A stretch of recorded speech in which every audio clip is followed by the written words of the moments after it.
Halo Demiters, masih bersama dengan saya Bung Demit di channel Jurnalis Demit. Saya ucapkan selamat datang dan selamat bergabung bagi kalian yang baru pertama kali berkunjung ke channel ini. Dan terima kasih bagi Demiters yang selalu setia mendengarkan cerita-cerita Jurnalis Demit. Bung Demit juga mohon dukungannya dengan subscribe, like, komen, dan share. Dan jangan lupa juga nyalakan tanda loncengnya agar Demiters mendapatkan update cerita-cerita terbaru dari Bung Demit. Oke Demiters, sebelum memulai cerita, Bung Demit mohon izin untuk membacakan sebuah mantra. Yang atas seizin Yang Maha Kuasa akan menjaga kita semua dari gangguan para demit dan lembut. Karena tidak jarang, cerita semacam ini juga dapat mengundang kehadiran mereka yang ada di sekitar kita. Hong wilahing sekaring bawana langgeng kun kanikun ingsun kun kowe kama salah aja angganggu gawe aku ratuning kun.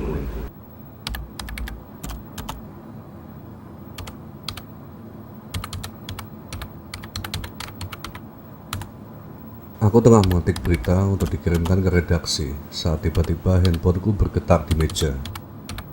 Dari panjang getarnya, aku tahu ada panggilan masuk. Nanti ajalah. Setelah beberapa kali bergetar, akhirnya dengan sedikit enggan aku pun meraih handphone itu dan menjawab panggilan tersebut tanpa memindahkan sedikit pun pandanganku dari layar laptop. Halo, selamat malam. Ada yang bisa saya banting? Saya bantu maksudnya. Sapaku sedikit malas. Anji, kemana saja kamu? Dari tadi saya telepon gak diangkat. Terdengar suara berat laki-laki yang sedang marah-marah dari speaker handphoneku. Aku seperti mengenal suara ini. Maaf, Bapak siapa ya? Kok suaranya mirip bos saya? Tanyaku santai. Loh, aku memang bosmu. Aku hanya cekikikan mendengar suara laki-laki itu meninggi. Kamu itu bercanda terus. Pantas gak kawin-kawin. Yang meneleponku ini adalah Pak Sofyan, pimpinan redaksiku. Keseharian, aku memang sudah terbiasa bercanda dengannya. Namun, sama sekali tidak mengurangi rasa hormatku kepada beliau atau mempengaruhi kinerjaku di kantor. Emang apa hubungannya bercanda dengan kawin, Pak? Tanyaku balik. Ya nggak ada hubungannya sih. Jawabnya sambil tertawa. Kamu masih di kantor ini? Iya, Pak. Masih menyelesaikan berita buat besok. Ada perintah, Pak? Gini. Besok jam 10 pagi ada acara pembukaan pameran di Mojokerto. Seharusnya saya hadir. Cuma ini tadi dapat kabar kalau mertua saya lagi sakit. Jadi besok saya dan Nyonya Besar harus terbang ke Jakarta. Jelasnya. Pak Sofyan memang biasa menyebut istrinya dengan Nyonya Besar karena galaknya amit-amit jabang bayi. Gimana? Kau bisa menggantikan saya untuk hadir di acara itu? Tanya Pak Sofyan. Sesaat aku melirik jam yang ada di dinding kantor. Jam 20.15. Masih cukup waktu untuk menyelesaikan berita, menyiapkan baju dan perlengkapan secukupnya. Lalu berangkat ke Mojokerto. Malang Mojokerto nggak begitu jauh ini, pikirku. Siap, Pak, apa sih yang nggak buat Bapak? Jawabku bersedia. Pak Sofyan pun mengakhiri panggilan usai menjelaskan banyak hal tentang detail acara tersebut. Dan setelah telepon ditutup, aku segera menyelesaikan berita yang masih setengah jadi tadi. Sekitar 15 menit, berita tersebut sudah aku selesaikan dan kirim ke redaksi dengan sukses. Kemudian aku membereskan laptop dan beberapa perlengkapan kerjaku yang sedari tadi terserap pasrah di meja. Dengan agak sedikit terburu-buru, aku segera keluar kantor menuju parkiran untuk mengambil mobil kantor. Memang tadi Pak Sofyan menyuruhku menggunakan mobil kantor untuk tugas ke Mojokerto ini.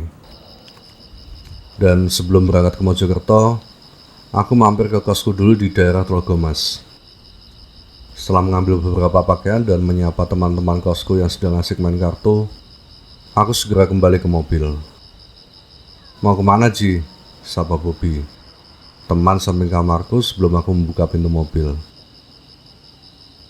"Ada tugas kamu juga, Bob," jawabku sambil membuka pintu mobil dan memasukkan tas pakaian dan perlengkapanku. "Lewat mana?" tanyanya. "Nggak lewat Sangar toh?" lanjutnya bertanya. "Lewat Sangar aja bro, kayaknya lebih dekat lewat situ." "Udah malam loh ini, jalanan Sangar kan udah sepi banget kalau jam segini. Dan nggak apa-apalah, tenang aja. Everything will be okay bro," jawabku sebelum sempat Bobby meneruskan kata-katanya.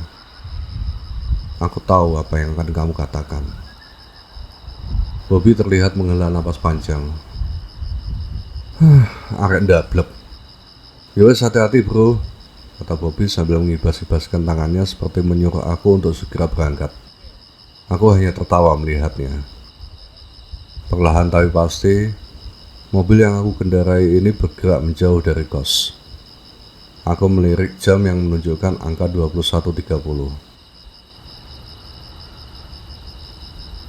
Jalanan sudah sepi ketika aku memasuki kota Batu. Hanya sesekali berpapasan dengan kendaraan lain. Ya, memang sudah cukup larut malam. Sekarang juga masih hari Kamis. Biasanya kota Batu ini menjadi sangat ramai pada akhir minggu karena banyak wisatawan yang datang. Aku terus memacu mobil dengan kecepatan sedang. Memasuki daerah Bumi Haji, udara semakin dingin dan berkabut. Ditambah jalan yang mulai berkelok, menanjak, dan menikung tajam, membuatku mesti ekstra hati-hati.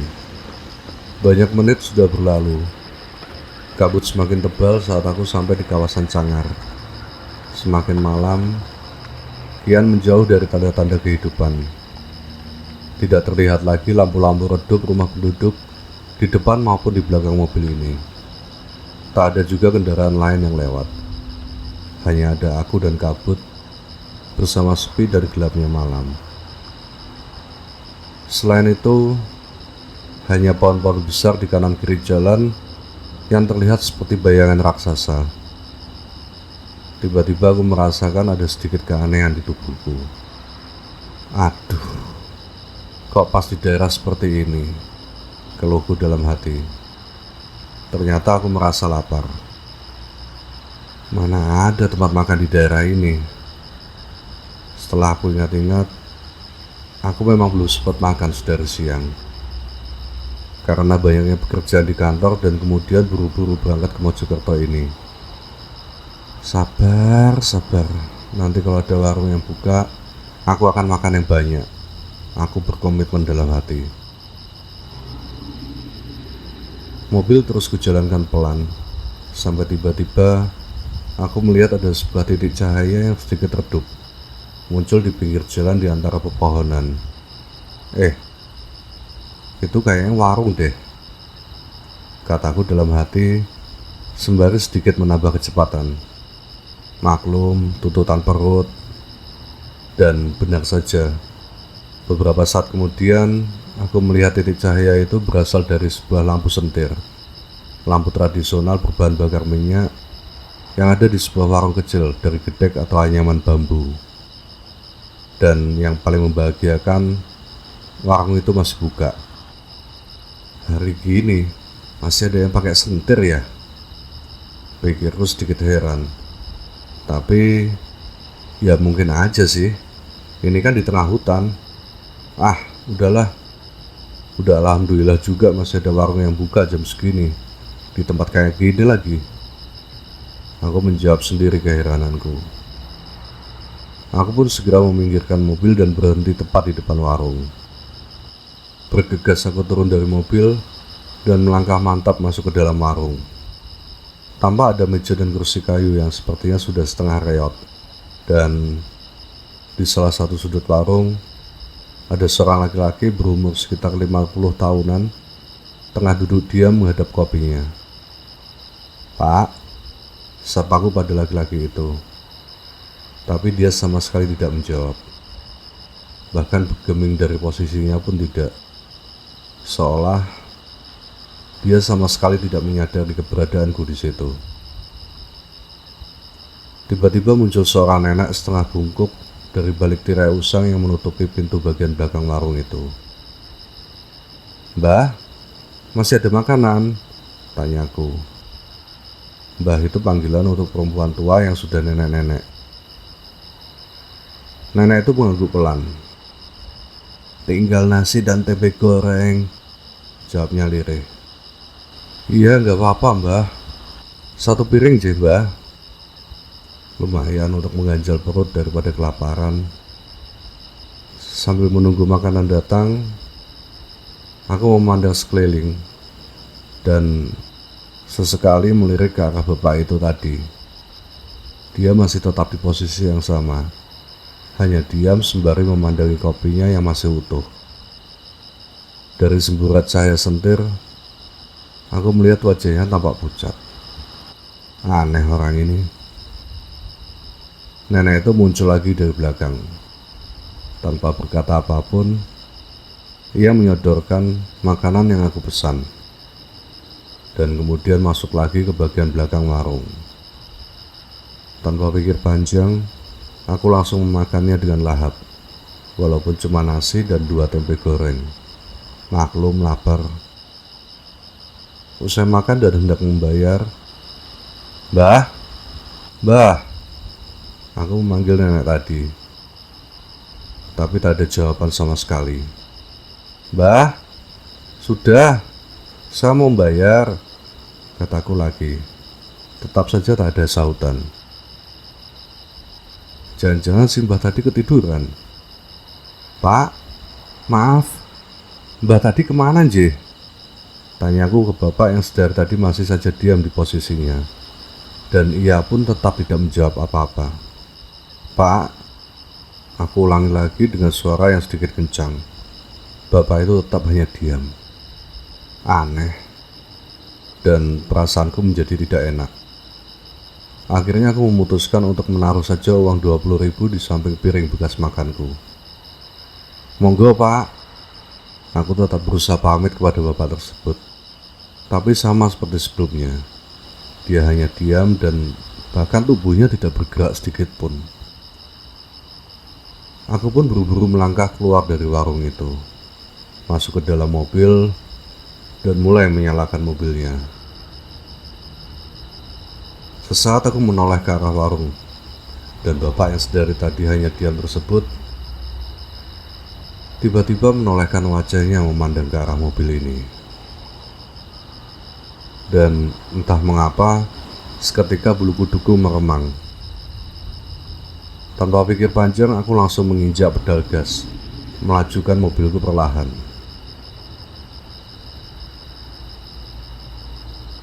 Sekitar 10 menit berlalu dari warung aneh tadi, kabut sudah mulai menipis ketika sorot lampu mobil ini menangkap sosok seorang laki-laki berdiri di pinggir jalan, sebelah kiri sekitar 10 meter di depan.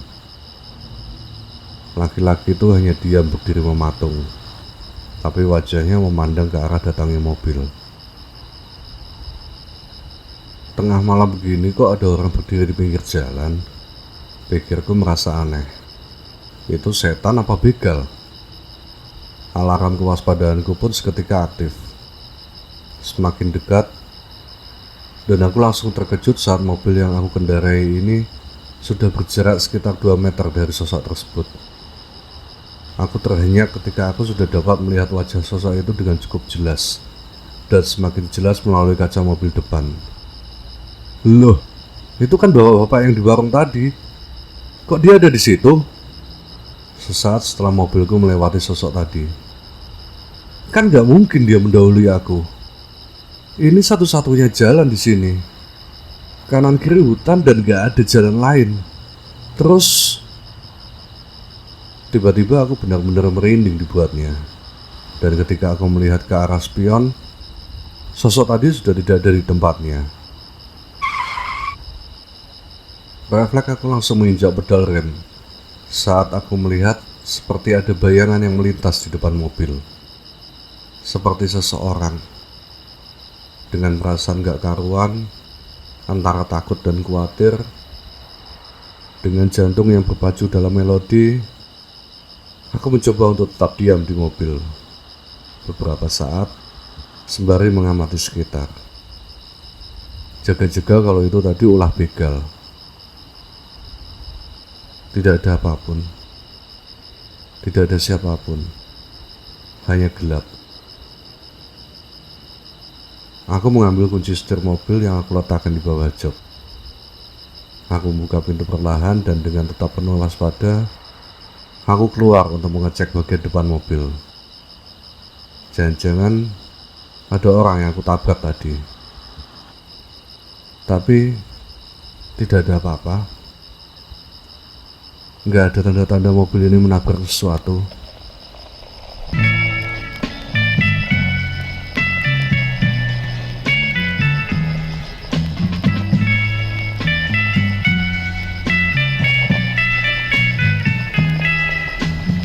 Di keheningan malam ini, Tiba-tiba tip audio mobilku berbunyi, menyala sendiri, dan memperdengarkan sebuah lagu yang aku sendiri gak tahu apa judulnya.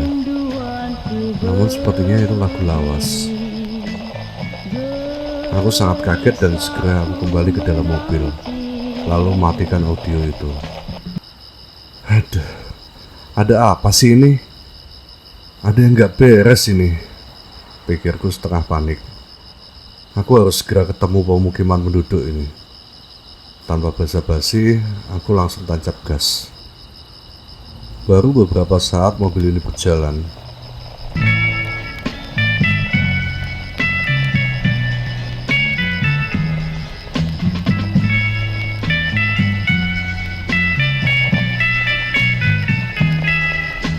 Audio mobilku berbunyi lagi, dan masih dengan lagu yang sama seperti tadi. Sembari tetap mengemudi, aku berusaha mematikan audio itu. Tapi beberapa kali pun aku mencoba menekan tombol off, tip audio itu tetap memperdengarkan lagu tersebut. Dan entah di percobaan yang keberapa, akhirnya berhasil aku matikan. Akhirnya aku menghela napas panjang dan menyandarkan kepalaku di sandaran jok. Suasana kembali hening. Hanya terdengar deru halus suara mobilku. Sebentar lagi kayaknya bakal ketemu perkampungan deh. Aku bergumam sendiri. Baru selesai aku bergumam, Mbah numpang ya. Tiba-tiba terdengar suara lirih perempuan tua dari arah belakang. Aku pun langsung menyalakan lampu kabin, dan ketika aku coba melihat dari spion tengah, di jok belakang tampak seorang nenek-nenek.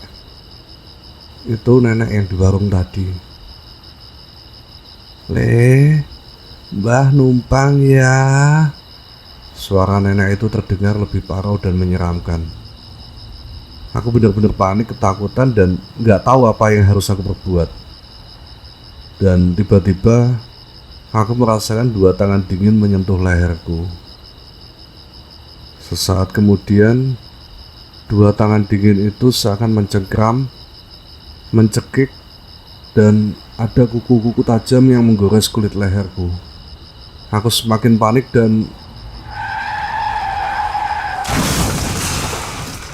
segalanya menjadi sangat gelap. Sayup-sayup telingaku masih dapat mendengar suara lagu. Lagu itu, lagu yang sama.